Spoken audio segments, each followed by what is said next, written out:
electricity, wages. How have these been affecting you? We have a 2-year wage arrangement, and our wage increase kicked in earlier in the quarter. There was an 8% increase.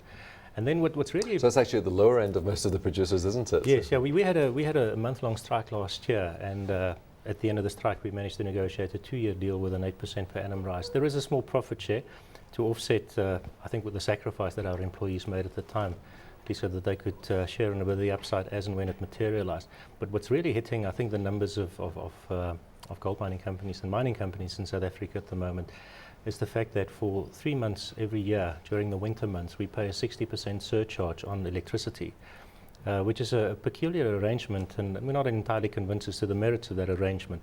But that added 27 million rand to our total costs. But for that, we would have in fact had a 6% increase in operating profit for the quarter. So going into the current quarter, of course, you don't have the winter surcharge, so things should be looking a little bit better for this this quarter. Yes. Do you think you're going to be breaking even again?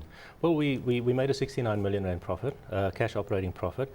There were a number of big non-cash items in the previous quarter that benefited our numbers, the bottom line profit, which obviously were non-recurring.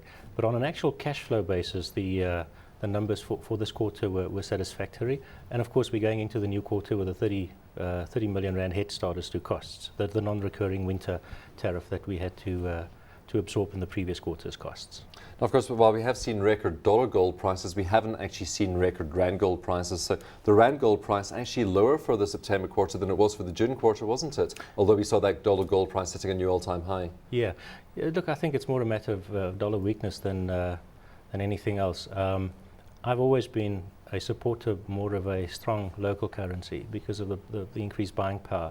All of our supplies are delivered at our mines with road transportation. So the moment that you see a weakening of the rand, you see an accompanying increase in fuel prices, and that leads to industry increases or an industry inflation. The big cost driver in the South African mining industry in the last few years, a bigger impact than what the strength of the rand has been, in my view, is the fact that we've had these disproportionately high Eskom tariffs. We managed to, I think, absorb most of those with a higher gold price, but the winter tariffs, I think, really have now changed into a cycle within a cycle almost. Is the winter tariff situation something that gold producers, perhaps through the chamber, are taking up with Eskom? I think it should, because it's ever since 2008, when we had the first really big power increase, it's become a significant cost dynamic. And I honestly believe that it is probably something that we need to take up with the chamber. It's not as if power is being set aside in exchange for payment of this surcharge. I think it's really a legacy issue that needs to be re-looked at, because it's really putting the squeeze on the gold miners. As I said earlier, I think the increase in the gold price, our margin today was the gold price a few years back. You know, that's how much the gold price has changed. So it's actually a very favorable gold price, even in rand terms, but there have been some cost dynamics that were out of the ordinary, and I think we just need to address some of those, because they're well within the control of the South African within the control of South African corporates. I mean, you said even the rand gold price is looking pretty good, and I think you received, what, 288,000 rands a kilo over the quarter. Yeah. What would the ideal level for the rand be for you? Because you did mention that a weaker rand would push up some of your input costs. What level would be optimum for a company like DRDGold? Well, we've got two distinct production circuits. We've got a deep level underground circuit that, if we're going to persist with these winter tariff cycles and so forth, would need a gold price in excess of 300,000 rand. Our surface circuits at this stage actually generating solid margins, so we don't need a weakening on the surface side. I think anything towards sort of a 7.58 rand to the dollar would not significantly inhibit the buying power or negatively affect the buying power of the rand, but it could make a big difference on margin locally. Let's chat about the operations, because it looks like the uptick in production was really due to the Blyvoor mine, wasn't it? Yes. And how is that progressing? Well, Blyvoor has had to really change its entire the way that it's put together, its entire production profile. It's increasingly having to focus on lower grade areas, but mining higher tons. So we're looking at a dilution of unit costs, and at the same time producing more ounces of gold, but through the production of more tons every month. And they're trending in the right direction. They've in fact been trending very strongly since March of this year in the right direction to achieve higher volumes.